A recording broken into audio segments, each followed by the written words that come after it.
Hello नमस्कार and welcome to curiously education. दोस्तों, you are watching current affairs analysis. मैं हूं Prashant Mavani. I hope you all are doing good. तो चलिए आज दिन की शुरुआत करते हैं एक बहुत ही इंटरेस्टिंग टॉपिक के साथ, पॉलिटिक्स के साथ जुड़ा हुआ टॉपिक है। Let's go through the question. What are universal injunctions and why have they become a controversial tool in the United States? Universal injunctions, injunctions का मतलब क्या होता है, ये जब तक समझ में नहीं आएगा तब तक तो ये टॉपिक ही समझ में नहीं आएगा। यूनिवर्सल इंजंक्शन का मतलब ये होता है, इंजंक्शन बेसिकली का मतलब ये होता है कि कोर्ट का आदेश, या तो कोर्ट ने आपको कुछ करने के लिए बोला है या तो कोर्ट ने आपको कुछ न करने के लिए कहा है, तो इसको हम कहते हैं इंजंक्शन, एक प्रकार का कोर्ट का आदेश। तो अब ये जो मुद्दा है वो ये है कि ट्रंप साहब कुछ ना कुछ एग्जीक्यूटिव ऑर्डर्स निकालते रहते हैं और ये एग्जीक्यूटिव ऑर्डर्स जो हैं इन पर एक प्रकार का जुडिशियल होल्ड या फिर जुडिशियल ब्रेक लग जाती है इन चीज़ों पर। फॉर एग्जांपल, एक बर्थ राइट सिटीजनशिप जो है, तो इसको लेकर एक उन्होंने आदेश निकाला। I am not going into the details of birth right citizenship, ये क्या है, ये अगर आपको और ज़्यादा जानना है, it's not that important for you, but if you don't know anything about it तो थोड़ा आप इसको गूगल कर लीजिएगा। फिर गवर्नमेंट को डाउनसाइज करने की बात थी, उन्होंने DOGE नाम की एक ऑर्गेनाइजेशन भी बनाई थी, राइट, एक डिपार्टमेंट, जिसको हैंडल कौन कर रहे थे? Elon Musk. फिर उनका झगड़ा हो गया, ये सारी चीज़ें आप जानते होंगे, ये सारे मसाला टॉपिक्स हैं। और फिर एक और चीज़ कही जाती है, ये एक बहुत ही इंटरेस्टिंग वर्ड है, USA के लोग इसको काफ़ी ज़्यादा न्यूज़ में यूज़ कर रहे हैं, राइट, तो इसको कहते हैं जज shopping. By one get one free, Amazon पर जजेस अवेलेबल हैं? नहीं, ऐसा नहीं है। जज शॉपिंग का मतलब ये होता है कि आपको सरकार के, अब यहां पर ट्रंप और सारी चीजें भूल जाइए, अब हम बात करते हैं सरकार और एक नागरिक के बारे में। तो सरकार ने कुछ डिसीजन लिया, इस डिसीजन को लेकर आप खुश नहीं है, then what you will do, आप अपनी नज़दीक की कोर्ट में जाएंगे और वहां पर जाकर आप केस फाइल करेंगे। और ये जो केस है, इसकी वजह से जो वो जज हैं या फिर वो जो कोर्ट हैं, वो ये आदेश देगी कि भाई सरकार ने अभी जो डिसीजन लिया है ना, तो इस पर एक ब्रेक लगा दी जाए या फिर इसको होल्ड पर रखा जाए, विथ होल्ड जिसको कहते हैं। तो दिस इज कॉल्ड जज शॉपिंग। तो ये एक बहुत ही कॉमन प्रैक्टिस हो चुकी है कि सरकार ने कोई डिसीजन लिया और फिर लोग जो है वो चले जाते हैं कोर्ट के पास। USA की, अब यहां पर मैं USA की बात कर रहा हूं, तो USA में कोर्ट के पास जाएंगे तो कितने सारे राज्यों की अलग अलग कोर्ट्स, तो अलग अलग कोर्ट्स में अलग अलग मुद्दों पर केस चल रहे हैं, ट्रंप साहब के कुछ एग्जीक्यूटिव डिसीजंस पर। तो इसकी वजह से ये एक यूनिवर्सल इंजंक्शन चल रहा है और इसमें यह बताया जा रहा है कि जो जज साहब हैं या फिर जो कोर्ट हैं, कोर्ट का काम क्या होता है? कोर्ट का काम होता है न्याय देना। कोर्ट का काम होता है कि आपका कोई कॉन्स्टिट्यूशन है तो उसके खिलाफ कोई चीज़ें जा रही हैं तो उस पर कोई स्टैंड लेना। लेकिन फिर आप एग्जीक्यूटिव जो हैं वो डिसीजंस ले रहे हैं और फिर जुडिशरी जो है वो इसको ब्लॉक कर दे, तो ये चीज़ें जो हैं, ऐसी ऐसी सिचुएशन में सरकार जो है वो नहीं चल सकती। अब आप यहाँ पर ट्रंप साहब का है तो दिमाग ये कहता है कि भाई ट्रंप साहब ने तो कुछ गलत ना गलत ऐसे ही कुछ डिसीजंस लिए होंगे, इसकी वजह से हो रहा है, राइट। ये एक जनरल, एक इस प्रकार से इंसानों का दिमाग काम करता है। लेकिन आप अभी फिलहाल ये भूल जाइए कि ट्रंप साहब ने जो डिसीजन लिया है, देखिए he is the president of USA, तो उनके देश के जो एग्जीक्यूटिव ऑर्डर्स है तो वो तो वही निकालेंगे।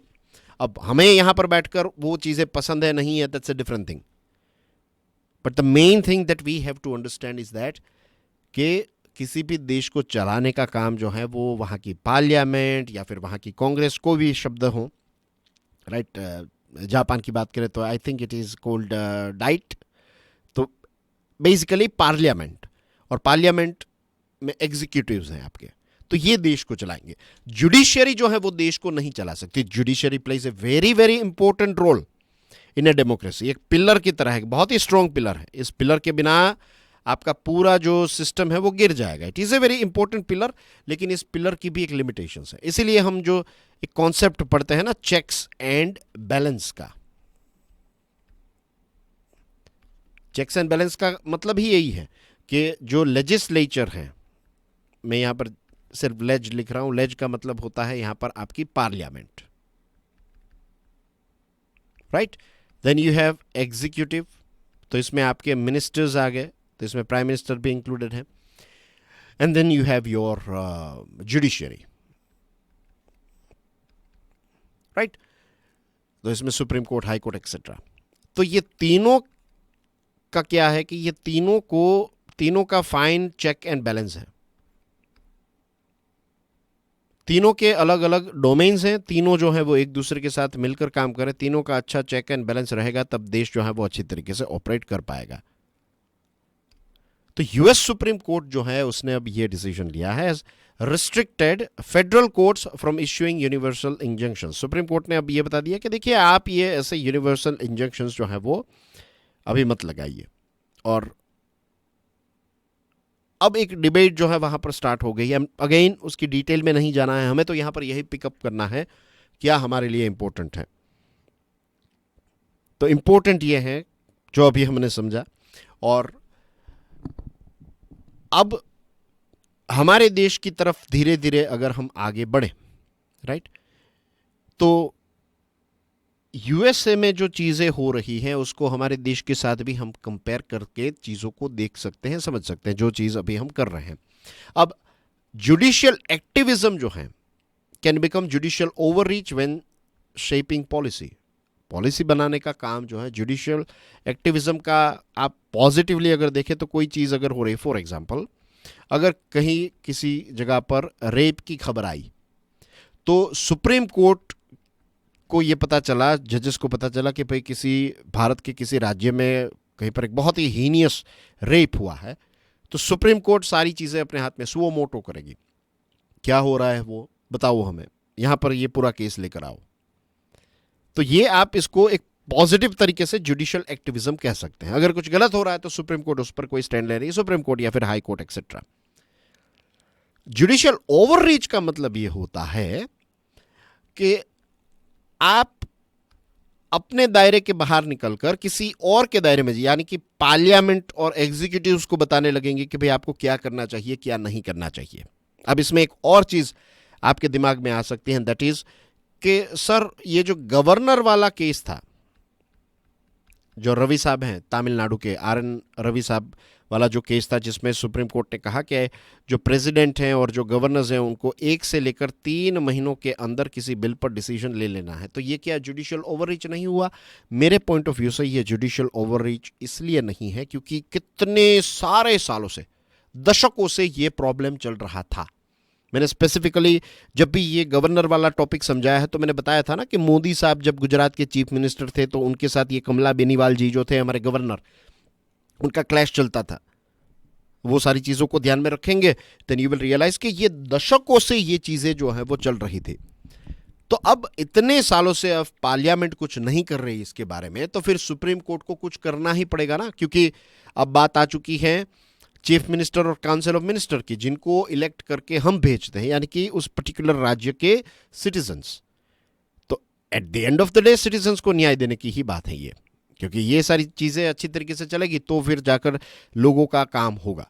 तो यहां पर मेरे पॉइंट ऑफ व्यू से this is not judicial overreach, इसको एक्टिविज्म कह सकते हैं। लेकिन कई बार एक्टिविज्म को नेगेटिवली भी कहा जाता है कि ये जुडिशियल एक्टिविज्म हो गया। कुछ जगहों पर यूएसए की बात करें तो एक जज ने तो एक एक कोर्ट ने एबॉर्शन की जो पिल है इसको बैन कर दिया था पूरे देश में। फिर वैक्सीन का जो मैंडेट है तो इसको स्ट्रक डाउन कर दिया था। तो ऐसी कुछ जगह है जहां पर जुडिशियल ओवररीच काफी ज्यादा देखने को मिला है। हमारे CJI गवाही साहब जो हैं is warned against judicial adventurism and terrorism. इसका एक एग्जांपल हमारे देश में दूं तो दैट इज सुप्रीम कोर्ट ने यह स्टैंड लिया था कि जब हम फिल्में देखने के लिए जाएं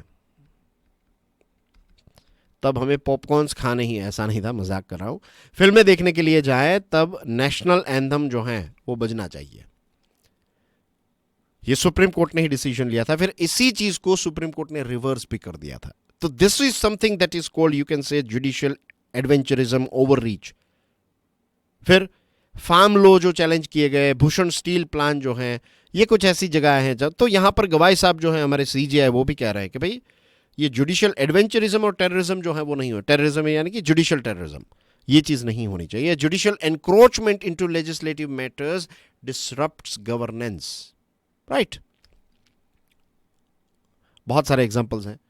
मणिपुर में जो मेइती कम्युनिटी जो है तो उसको एससी कैटेगरी में डालना, ये सारी चीज़ों के बारे में भी सुप्रीम मीन्स वहाँ की कोर्ट्स जो हैं उन्होंने स्टैंड लिया था। तो ये सारी चीज़ें जो है वो कोर्ट्स के दायरे में नहीं आती है। तो ये एक टॉपिक था। ओके, आई होप समझ में आ गया होगा।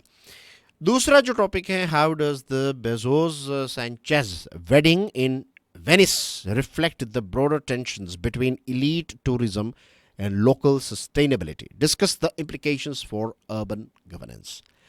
ये जो बेजोस साहब हैं अमेज़ोन के, तो उन्होंने अपनी गर्लफ्रेंड के साथ शादी की वेनिस में, राइट। बहुत ही एक्जोटिक लोकेशन है Venice. I am sure you know it is a very romantic place. कभी गए नहीं, लेकिन आई थिंक अनुष्का शर्मा और विराट कोहली जी की शादी जो है वो भी वहाँ पर हुई थी।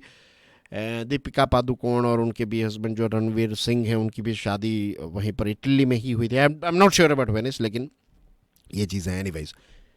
तो ऐसे एक्जॉटिक लोकेशंस पर शादी करना जो है ये थोड़ा ट्रेंड बनता जा रहा है, और ख़ास करके जिनके पास पैसे हैं तो they do this thing, right. तो अब ये जो बेजोस साहब की शादी है तो इसमें $50 मिलियन का खर्च हुआ, और उन्होंने ऊपर से $3.5 मिलियन की, इसको टिप शब्द कहा गया, टिप भी दी है, वेटर्स को नहीं, वेनिस का जो लोकल वेनिस म्यूनिसिपल कॉरपोरेशन है उनको, कि ये जो कचरा हुआ है साफ सफाई करने के लिए जो इम्पैक्ट आई है आपके लोकल एनवायरनमेंट पर, तो इसको लेकर तो वहाँ के जो लोकल्स हैं ये काफ़ी ज़्यादा इस चीज़ से नाराज़ हुए कि भाई एक तरफ क्लाइमेट चेंज चल रहा है, इस तरफ ये सारी चीज़ें चल रही है, और आप इतनी बड़ी बड़ी शादियाँ कर रहे हैं, इतने बड़े मेहमान आ रहे हैं, इतना सारा ताम झाम और ये सारी चीज़ें। तो वेनिस जो है उसमें काफ़ी सारे प्रोटेस्ट भी हुए, और जो लग्जरी यॉट हैं तो ये भी पॉल्यूशन करती है, right.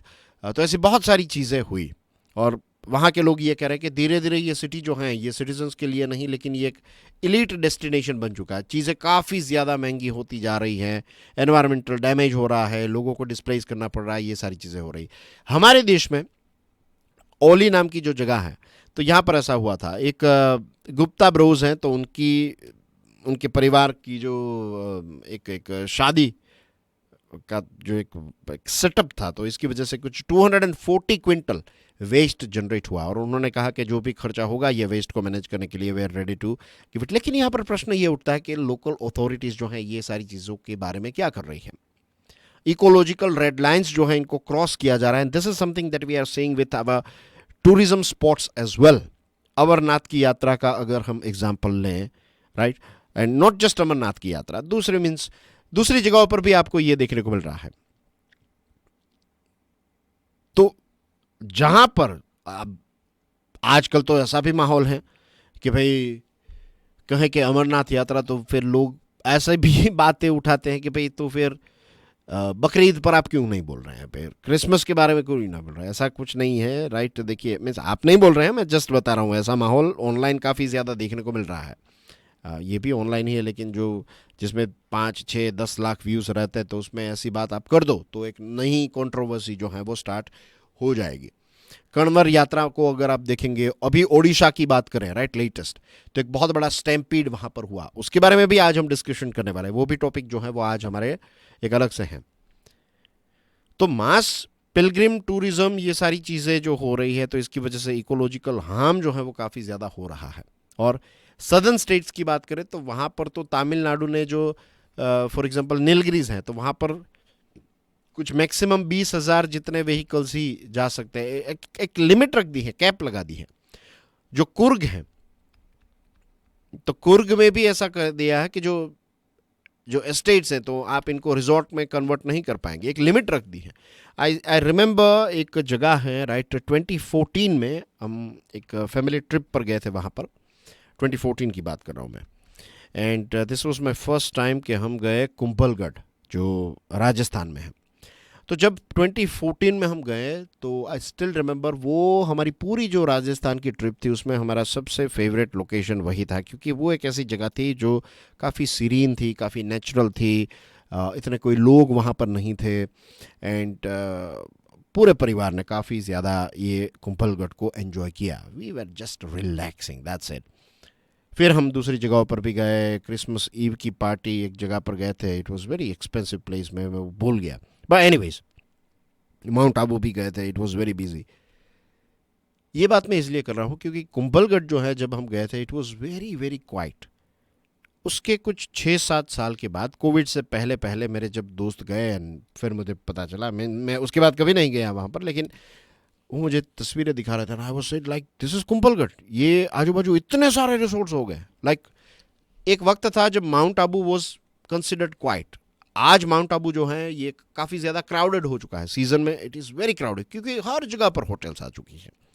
But we are also means, मैंने ये बताया था ना कि वो एक कचरों का पहाड़ बनता जा रहा है वहाँ पर, जो पूरे पहाड़ से जो नीचे देखेंगे आप कुछ पॉइंट्स पर, तो हर जगह पर प्लास्टिक। तो ये चीज़ें जो हैं, ये इको सेंसिटिव जोन्स, ऐसी जगहों को प्रोटेक्ट करना है। अब टूरिज्म के नाम पर इस पर इतना ज़्यादा हम लोड डाल रहे हैं और हिमालयन रीजन में हर जगह पर ये चीज़ देखने को मिल रही है। कितनी सारी रील्स और वीडियोस हमें देखने को मिलती है कि लोग वहाँ पर बड़ी बड़ी एसयूवीज लेकर जा रहे हैं, टेंट लगा रहे हैं। आप, ये तो ऐसी जगह है जहाँ पर हम जा सकते हैं। माउंट एवरेस्ट जो है वहाँ पर भी कचरों के ढेर हो चुके हैं। वहाँ पर तो पढ़े लिखे लोग ही जाते हैं, वहाँ पर तो बहुत वेल टू डू लोग ही जाएंगे, राइट। जिसको खाने पीने के वांदे हैं वो थोड़ी माउंट एवरेस्ट चढ़ने के लिए जाएगा। कितनी सारी ट्रेनिंग कोर्सेज, ये सारी चीज़ें आपको करनी है, उसके बावजूद वहाँ पर देखने को मिल रहा है। तो जस्ट इमेजिन कि यार सिविक सेंस के नाम पर what we are doing. Moving on to third topic, very very interesting topic. Compare India and China's manufacturing growth models. What are the key elements that have enabled China to dominate global manufacturing? ये और इसके बाद का जो topic है ना, एक के बाद एक पॉइंट मैं आपके साथ इसमें डिस्कस करना चाहता हूँ। Very important topic. China's export curbs, rare earth material पर, इस पर हमने डिस्कशन की थी। देखिए अब धीरे धीरे लेवल जो है ना डिस्कशन का, उसको हमें अलग लेवल पर ले जाना है। अब मैं हर रोज़ दो तीन स्टूडेंट्स नए शायद ज्वाइन हो रहे हैं चैनल पर, धीरे धीरे ग्रोथ आ रहा है। तो जितने भी नए स्टूडेंट्स हैं, मैं टाइम टू टाइम बस इतना ही ब्रीफ आपको देना चाहता हूं, and that is you have to be regular with this series. Means अब आप कहेंगे कि सर कल का लेक्चर तो आपने नहीं डाला, आप रेगुलर इसमें ऐसा था कि मेरी जो बहन है तो शी लिव्स इन दुबई, तो वो कुछ महीनों से यहाँ पर थी और जीजा जी भी थे, और जो मेरा भांजा है ही वॉज इन दुबई। तो वो एक फैमिली फंक्शन था जीजा जी के साइड में, उनके परिवार में, तो वो यहाँ पर आए थे और जो भांजा है वो यहाँ पर आया था। और फिर वो फंक्शन ख़त्म हुआ एंड उनको जाना था। तो ये 2 दिन जो थे, तो वो मंडे को तो मुझे थोड़ा था कि भाई मैं लेक्चर बना लूँगा, लेकिन वो नहीं हो पाया। और इसके साथ एक दूसरा जो प्रोजेक्ट है तो उस पर भी मैं फुल टाइम ही काम करता हूँ उस चीज़ पर, राइट, नियरली फुल टाइम। तो कंटेंट के साथ साथ वो, और कभी ऐसे फैमिली फंक्शन आ जाते हैं तो फिर बीच में गैप हो जाता है। एनीवेज, ये एक छोटा सा एक्सप्लेनेशन था कि कल लेक्चर क्यों नहीं आया। अब मैं बात करता हूँ, जो मैं ये बात कर रहा था कि कई बार ऐसा भी होगा कि मैं चीज़ों के डेप्थ में ना जाऊं। द रीज़न इज़ क्योंकि मैंने ऑलरेडी ये चीज़ों के बारे में इन डेप्थ चीज़ें डिस्कस कर ली होगी। फॉर एग्जाम्पल, आप जानते हैं जो रेगुलर स्टूडेंट्स हैं, रेयर अर्थ के साथ क्या हुआ था। चाइना ने कर्व लगाया, यूएसए को फिर सोचने पर मजबूर हो गए। फिर हमने ऑस्ट्रेलिया के बारे में, कॉन्गो के बारे में, अर्जेंटीना, चिली, ये सारे देशों के बारे में भी बात की थी, कोलंबिया के बारे में, याद आ रहा है ना। तो अब मैं फिर से उन्हीं बेसिक डिटेल्स में जाऊं, हर बार जाऊं, तो चीज़ें कभी आगे नहीं बढ़ेगी। तो you have to be regular with the discussion. अगर ऐसा हो कि ये चीज़ समझ में नहीं आई तो थोड़ा धैर्य रखिएगा, आने वाले समय में जो इंपॉर्टेंट टॉपिक्स हैं वो कवर हो जाएंगे। और अगर चीज़ें आपको लग रहा है कि इसके बारे में थोड़ा और जानना है, अब कोई ऐसा कहे कि व्हाट इज़ रेयर अर्थ, तो एक एक चीज़ तो एक्सप्लेन पॉसिबल ही नहीं है, कोई भी नहीं कर सकता। दुनिया में कोई ऐसा क्लासेस नहीं है जो आपको हर रोज़ एक एक चीज़ जो है उसके बारे में एक्सप्लेनेशन दे। अगर हो रहे हैं तो दैट इज़ वेरी गुड, आप वो भी देखिएगा, क्योंकि that will help you with your basics. वरना you have to go through, you have to Google it continuously. Upgradation में you have to Google it, you have to learn things from whatever sources are available. तो China ने ये curve लगाया और अब ये खबर आ रही है कि एक बहुत बड़ा टनल मशीन जो है, जर्मनी की कंपनी का टनल मशीन है, जिसको भारत में आना है। इसको एक्सपोर्ट का क्लियरेंस नहीं मिल रहा है चाइना से, तो क्या हो रहा है, हमारे यहाँ पर जो भी प्रोजेक्ट चल रहा है जिसमें ये टनल मशीन का इस्तेमाल होने वाला है वो डिले हो जाएगा, प्रोजेक्ट का कॉस्ट जो है वो बढ़ जाएगा। अब भारत को हम क्या कहते हैं, pharmacy of the world, isn't it? जो एपीआई का नाम सुना होगा आपने, active pharmaceutical ingredients, active pharmaceutical ingredients जो हैं 80% हम चाइना से मंगवाते हैं। हमारी दवाई जो है इसमें से एपीआई निकाल दो, दवाई कुछ काम की नहीं है। तो ये 80% तो चाइना हमारे ऊपर नहीं, राइट। $115 बिलियन का एनुअल इंपोर्ट हम चाइना से कर रहे हैं, बिलियन डॉलर्स, $115 बिलियन। मैं आपको कुछ ऐसी कड़वी बातें बता रहा हूं आज जिनके बारे में आपको सोचना चाहिए। ये हमारे देश की बात है, और यहां पर मैं किसी का ऐसा नहीं कह रहा हूं सरकार के बारे में कुछ, और ऐसा डरने की बात नहीं है, ये भी रियलिटी है, सरकार की भी एक मजबूरी है। तुर्की ने पाकिस्तान की मदद की, लोगों ने टूरिज्म कैंसिल कर दिया तुर्की का, बहुत अच्छी बात हुई, ऐसा ही होना चाहिए था। मुझे फ्री में बुलाए तो मैं तुर्की ना जाऊं, अभी तो नहीं जाऊंगा, फ्यूचर में रिलेशन अच्छे हो जाए उसकी बात अलग है, तो फ्री में बुलाए तो मैं प्लेन में चढ़ जाऊंगा, लेकिन अभी नहीं। चाइना की अगर हम बात करें, चाइना खुलेआम पाकिस्तान की मदद कर रहा है, यूएनएससी में भी मदद कर रहा है, लेकिन हम चाइना से कितना माल मंगवाते हैं, $115 बिलियन की आइटम्स मंगवाते हैं हर रोज, हर साल। तो इसमें सिर्फ सरकार बैन नहीं लगा सकती, सरकार ऐसा करेगी तो यहाँ पर बहुत बड़े प्रॉब्लम्स हो जाएंगे, क्योंकि हमारे यहाँ पर जो चीज़ें हम यूज़ कर रहे हैं हम वो प्रोड्यूस नहीं कर पा रहे हैं, या फिर प्रोड्यूस नहीं कर रहे हैं। सारी चीज़ें सरकार नहीं करेगी, थोड़ी चीज़ें हमें भी करनी पड़ेगी, तो we are not producing those things in our country, तो फिर हमें ये मंगवाना पड़ता है, मंगवाना पड़ रहा है, क्योंकि at the end of the day we are the consumers, we are using these things. So हमारे यहाँ पर ऐसा, हमारा अभी स्ट्रेटेजिक ऐसा लिवरेज नहीं है ट्रेड में, ये वन साइडेड डिपेंडेंसी हमारी चाइना पर है, ये चीज़ हमें समझना ही होगा, और ये चीज़ों को एक ही चीज़ से सॉल्व किया जा सकता है। अगर आपको गुड क्वालिटी का मैन्युफैक्चरिंग करना है तो सबसे पहले आपको forget about rare earth, forget about machinery, forget about investment, forget about everything. आपकी इकोनॉमी की एनसीईआरटी की किताब निकालिए और उसमें देखिए जो 4 फैक्टर्स ऑफ प्रोडक्शन हैं, उसमें सबसे इंपॉर्टेंट अगर कोई चीज़ है तो दैट इज ह्यूमन कैपिटल, यानी कि स्किल्ड इंसान। फैक्ट्री को कौन चलाता है, जो एंटरप्रेन्योर है वो, उसी के साथ उसकी जो पूरी टीम है। So we need to create more entrepreneurs, we need to create more researchers. और ये सारी चीज़ें कहाँ से आएगी, ये सारी चीज़ें जो हैं वो किसी फैक्ट्री में नहीं बनती है, ये जो हैं ये स्कूल में बनती हैं, ये घरों में बनती हैं, ये यूनिवर्सिटीज़ में बनती हैं, ये क्वालिटी की व्यक्ति या फिर जो ह्यूमन कैपिटल है। जब तक ह्यूमन कैपिटल नहीं होगा, बहुत सारे दुनिया के ऐसे देश हैं दोस्तों जिनके पास नेचुरल रिसोर्सेस उतने नहीं है, लेकिन उनका ह्यूमन कैपिटल इतना अच्छा है कि पूरी दुनिया को वो डिस्को करा सकते हैं कुछ कुछ क्षेत्रों में। आप स्वीडन, फिनलैंड, उन सारे देशों को देखिएगा, यूएई और स्वीडन के लोगों को कंपेयर कीजिए, कौन ज़्यादा स्किल्ड है, पैसे किसके पास ज़्यादा हैं। मैं लोकल्स की बात कर रहा हूँ। स्वीडन के लोग जो हैं they have focused on their skills, उनके पास उतना तेल नहीं है, उसके बावजूद भी बहुत सारी चीज़ों में उनका डोमिनेंस है, बिकॉज स्किल्स की वजह से। This is the most important thing. Manufacturing की शुरुआत ह्यूमन कैपिटल से होती है। बड़ी बड़ी फैक्ट्रीज हम देखते हैं और कहते हैं अरे यार अब हमारे देश में आईफोन भी बनने लगे हैं। अरे यार आपके देश में आईफोन जो है ना वो असेंबल हो रहे हैं, वैल्यू एडिशन उतना ज़्यादा नहीं हो रहा है।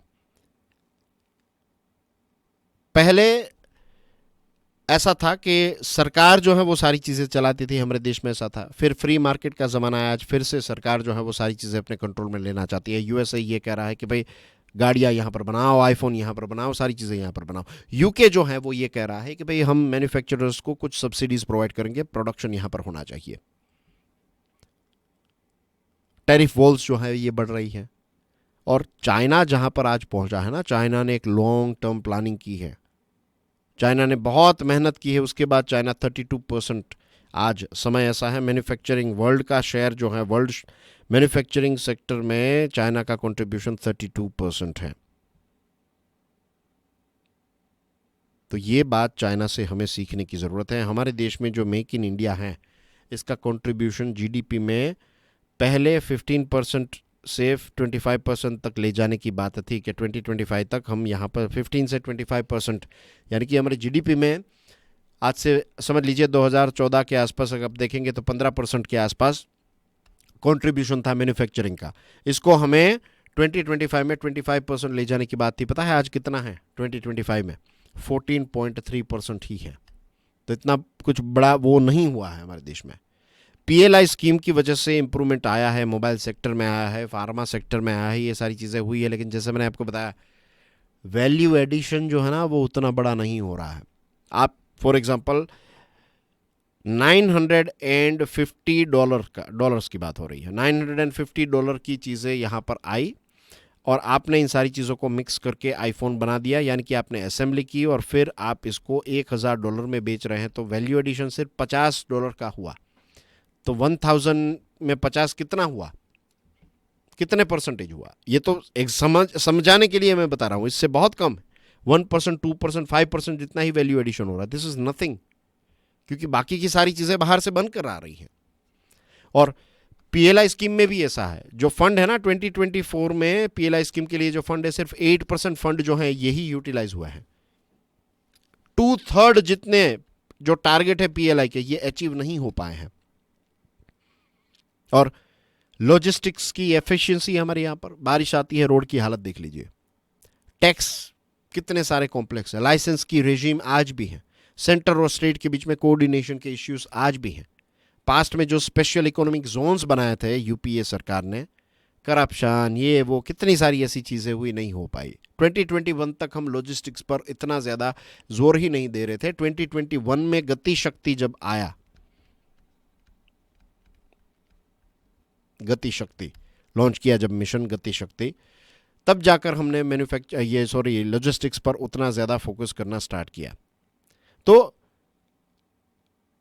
We need to focus on this thing. Cash transfer जो है, इससे भी वर्क का इंसेंटिव जो है वो कम हो सकता है।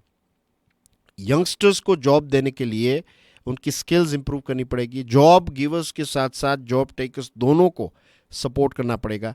आज भी स्किल का मिसमैच है, आज भी ट्यूशंस की ज़रूरत पड़ती है, आज भी जो बेसिक्स है। और this is one of the main reason कि कई बार मैंने ये सेल्फ डेवलपमेंट, पर्सनल डेवलपमेंट के बारे में बात की है। This is the most important subject. ये सब्जेक्ट स्कूल्स और कॉलेजेस में पढ़ाए ही नहीं जाते, ये अलग अलग जगहों पर आपको पढ़ने को मिलते हैं। और क्यूरियसली मैं यही मेरा लक्ष्य है, सपना है कि मैं ये जो विषय है, इस विषय को not in terms of motivation कि आप बातें सुने और अच्छा लगे, वाह मज़ा आ गया, नहीं, जेन्युइन सेल्फ डेवलपमेंट को लेकर एक नया रास्ता जो है वो बनाने का एक ड्रीम है। This is the thing, this is the direction in which I want to go head. ये करंट अफेयर्स का एक लेक्चर है, चलता रहेगा, लेकिन पूरा जो शिफ्ट है, पूरा जो डायरेक्शन अभी जिसमें मैं काम कर रहा हूं, that is this self development. This is one of the most important thing, right? This is something that I find that has been missing in me for a very long period of time, and this is it's a journey. It's not like कि अब प्रशांत जो हैं ये तो अब self development का king या master बन जाए। No, I am always a student, I have always been and I am always a student of this self development. ये जर्नी चलती रहेगी, जब तक जीवन है तब तक सेल्फ डेवलपमेंट होता ही रहेगा, ये करना ही पड़ेगा, आज के समय की रिक्वायरमेंट है। लेकिन फोकस, कॉन्सेंट्रेशन, ये कुछ ऐसी बेसिक स्किल्स हैं जिसके बारे में ABCs पता नहीं थे। हमें ये बताया जाता था कि भाई पढ़ाई में ध्यान दो, लेकिन ध्यान कैसे करें वो नहीं बताया जाता था। तो ये चीज़ों पर अभी मैं काम कर रहा हूँ ताकि मैं आपके साथ ये सारी चीज़ें शेयर कर सकूँ, राइट? वो फ्यूचर की बात है। एनीवेज, आपको टॉपिक में समझ में आ गया होगा। ये वाला टॉपिक जो है ये स्टैम्पीड के साथ जुड़ा हुआ है। What are the systemic causes of stampede despite advance knowledge of crowd patterns at religious gatherings in India. अब स्टैम्पीड की ही बात करें तो इसमें डीजी यात्रा के बारे में हमने बात की थी ना, उसको कैसे इसमें ऐड किया जा सकता है, कैसे ये टेक्नोलॉजी का इस्तेमाल करके हम ये क्राउड कंट्रोल कर सकते हैं, सोचिएगा इसके बारे में। India has seen 9 stampedes in last year. इसमें से 6 जो हैं ये रिलीजियस इवेंट्स पर हुई। ये पुरी में जो रथ यात्रा होती है तो इसमें स्टैम्पेड की वजह से 3 लोगों की मृत्यु हुई, 50 से ज़्यादा लोग इंजर्ड हुए। इससे पहले हमने ये जो कुंभ का मेला था तो उसमें देखा था, राइट। और रेलवे स्टेशन पर, बस स्टेशंस पर, एयरपोर्ट्स पर, अलग अलग जगहों पर कोई इवेंट हुआ तो वहाँ पर ये चीज़ें हमें देखने को मिलती हैं। हमारे देश में ये बहुत ही कॉमन चीज़ है। मिलियंस ऑफ जो डिवोटीज़ हैं वो आते हैं। 3 किलोमीटर की पूरी ये चैरियोट की जो एक रूट रहता है, इसमें लॉर्ड जगन्नाथ, बालभद्र, सुभद्रा जी जो हैं, तो इनका पूरा एक एक प्रोसेशन निकलता है ना, एक पूरी यात्रा निकलती है, तो बहुत सारे लोग आते हैं। तो ये एक एनुअल इवेंट है, जून जुलाई हर साल ये होता है। और अभी जो बात आ रही है सामने वो ये है कि नंबर 1 इज़ पुअर प्लानिंग, और दूसरी चीज़ जो है दैट इज़ वीआईपी एक्सेस। ये हर जगह पर ये इश्यू है। ये वीआईपी एक्सेस वाला जो चक्कर है ना, ये बहुत ही, क्योंकि एक तो क्या है, देखिए हमारे देश में वैसे भी सिविक सेंस का अभाव है। आप किराने के स्टोर पर जाएंगे तो भी लोग आपको कट मार के बीच में से भाई ये दे दो मुझे, वो दे दो करके लेकर चले जाएंगे। थिएटर में भी ये चीज़, हर जगह पर ये चीज़ देखने को मिलती है। बस में भी चढ़ने के लिए किसी को धक्का मारकर चढ़ जाते हैं हम। ये एक हर जगह पर हमें देखने को, भाई एयरपोर्ट में मीन्स फ्लाइट में ये चीज़ हो रही है।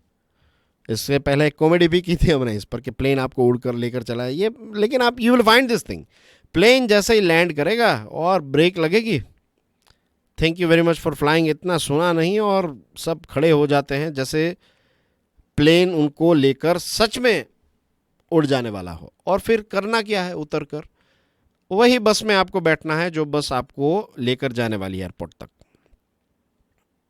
Isn't it. जब तक वो जितने यात्री हैं वो यात्री जब तक वो बस में नहीं बैठेंगे तब तक वो 2 बसें हैं, 3 बसें हैं, वो स्टार्ट नहीं होगी बस। तो क्या करोगे? लेकिन ये हैं तो वीआईपी एंट्रीज जब क्रिएट की जाती है तो जो सामान्य लोग हैं उनके लिए जो रास्ते हैं उन रास्तों में चेंजेस करके वीआईपी को अलग से ले जाया जाता है, और इसकी वजह से भी इश्यू यहाँ पर हुआ है। एक ही एंट्री और एग्जिट रूट रखा नॉर्मल लोगों के लिए, वीआईपी के लिए कुछ अलग रखा। ये भी कुछ चीज़ें जो है वो सामने आई है, इस पर इन्वेस्टिगेशन हो रहा है। चैरियट मूवमेंट डिले हुई, फिर ट्रक्स की कुछ एंट्रीज हुई, ये सारी चीज़ें वहाँ पर हुई, और heat, dehydration, lack of facilities, ये सारी चीज़ों की वजह से चीज़ें और ज़्यादा आउट ऑफ कंट्रोल हो गई। क्राउड सेफ्टी को लेकर बहुत बड़ा अभाव है, ये हमारे रास्तों पर भी हमें देखने को मिलता है। और ये यहाँ पर I won't blame government only. Government कितनी भी व्यवस्था कर ले, जब तक लोगों में सुधार नहीं आएगा तब तक ये चीज़ जो है वो हमेशा चलती ही रहेगी। ये एक बहुत इंपॉर्टेंट पॉइंट है जो आप अपने मेंस में भी right you can add, right. अब वो प्रश्न अलग है कि लोगों के अंदर सुधार कैसे लेकर आया जाए, वो भी स्कूल और घरों से ही स्टार्ट हो सकता है, क्योंकि जापान के बच्चे जैसे स्कूल में जाते हैं और हमारे यहाँ पर कैसे जाते हैं, वहाँ से एक बेसिक डिफरेंस जो है वो स्टार्ट होता है, ये मेरा मानना है। Analyse how the return of Trump to power in the US could impact India's foreign policy strategy and relations with Pakistan. ये भी एक बहुत इंपॉर्टेंट टॉपिक है। ट्रंप साहब की जो सेकंड टर्म है इसमें कुछ एक अलग डायनेमिक्स हमें देखने को मिल रहा है, राइट। चाइना और पाकिस्तान का नेक्सस तो बढ़ रहा है। इसी के साथ साथ अभी मुनीर साहब खाना खाने के लिए गए थे ट्रंप साहब के वहाँ, बहुत ही लेविश उनके लिए डिनर जो है वो, डिनर नहीं सॉरी लंच था, लंच तैयार किया गया था। As far as I know it was a lunch. तो भारत की पॉलिसी जो है फॉरेन पॉलिसी, तो इसमें बहुत बड़े चेंजेस हमें नज़र आ रहे हैं, मीन्स चेंजेस करने पड़ेंगे। इसराइल और ईरान का जो कॉन्फ्लिक्ट हुआ इसमें भारत ने क्या किया, भारत न्यूट्रल रहा। अब टेक्निकली अगर आप देखेंगे, देखिए इसराइल हमारा बहुत अच्छा दोस्त है। मुसीबत के वक्त में इसराइल ने कहा कि भाई हम आपके साथ हैं, ऑपरेशन सिंदूर में कहा था। लेकिन ये जो ईरान पर जो अटैक किया है, जो बॉम्ब्स गिराए गए, इसमें ईरान का वैसा कोई इतना बड़ा कसूर भी नहीं था। देखिए ईरान भी प्रॉक्सी वॉर और ये चीज़ें कर रहा है, कोई दूध का धुला नहीं है, ये बात समझ लो आप। ईरान क्या कह रहा था कि भाई पूरी दुनिया देखें, ये यूएन और ये सारी चीज़ें आपने क्यों बनाई है, और यहाँ पर खुलेआम उल्लंघन हो रहा है और कुछ कोई नहीं बोल रहा है। चिली के जो थे, चिली उनके उनके जो राष्ट्रपति हैं उनके बारे उनका एक स्टेटमेंट मैंने शायद आपको बताया था ना, कि उन्होंने कहा कि भाई अगर आप यूएसए भी हैं तो भी आप ऐसा नहीं कर सकते। आई थिंक चिली के ही, मैं भूल गया, आई थिंक लास्ट डिस्कशन में मैंने उनका नाम भी लिया था। तो इंडिया पाकिस्तान का जो कॉन्फ्लिक्ट है, अब चाइना JF-17 J-10C इस प्रकार के फाइटर जेट्स प्रोवाइड कर रहा है। तो देखिए यहाँ पर टर्की और चाइना की आप कंपैरिजन कीजिए कि टर्की चाइना को सपोर्ट, पाकिस्तान को सपोर्ट कर रहा है, तो हम गुस्से में आ जाते हैं। और एक ऐसा देश जो फाइटर जेट्स से लेकर कितनी सारी चीज़ें जो है वो पाकिस्तान को प्रोवाइड कर रहा है, और उसी देश पर हम डिपेंडेंट है। वी आर $115 बिलियन के आइटम हर साल मंगवाते हैं। We need to reevaluate our strategy, we need to reevaluate neutrality, क्योंकि ये न्यूट्रलिटी जो है ना वो अब धीरे धीरे काम नहीं करने वाली है।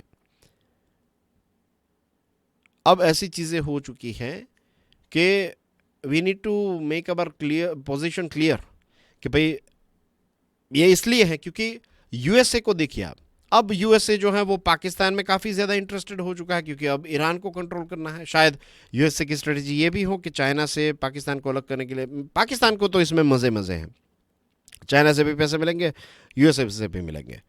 लेकिन यूएसए एक तरफ हमारे साथ ये कह रहा है कि आप हमारे बहुत ही अच्छे दोस्त हैं, और इस क्षेत्र में अगर चाइना को कंट्रोल करना है तो वी नीड इंडिया, राइट, ऐसा यूएसए कहता है, उसका मानना भी है ऐसा। ओपनली नहीं कहेगा, बट ये भी एक रीज़न है। तो अब यहाँ पर पाकिस्तान को भी इतना ज़्यादा इंपॉर्टेंस दे रहे हैं, तो we also need to be clear कि भाई ये नॉन अलाइनमेंट की स्ट्रेटेजी जो है ना has not yielded expected diplomatic dividends. अब हमें इस पर एक क्लैरिटी करनी पड़ेगी कि भाई अगर कोई भी देश, लेट्स से ईरान पर अत्याचार हुआ है, तो फिर इसके बारे में भारत को स्टैंड लेना पड़ेगा।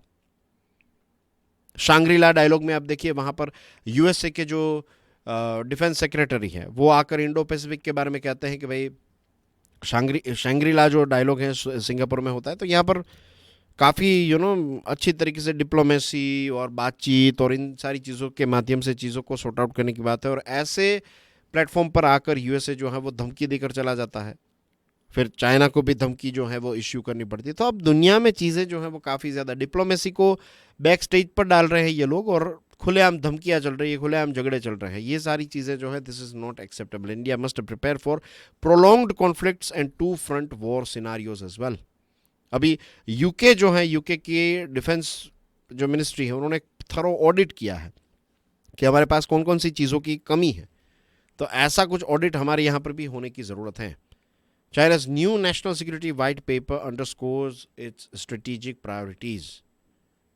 तो ये चीज़ें हमारे यहाँ पर भी क्लियर होनी चाहिए। चीज़ें जो है वो फॉरेन प्लेटफॉर्म पर काफ़ी ज़्यादा चेंज हो रही हैं।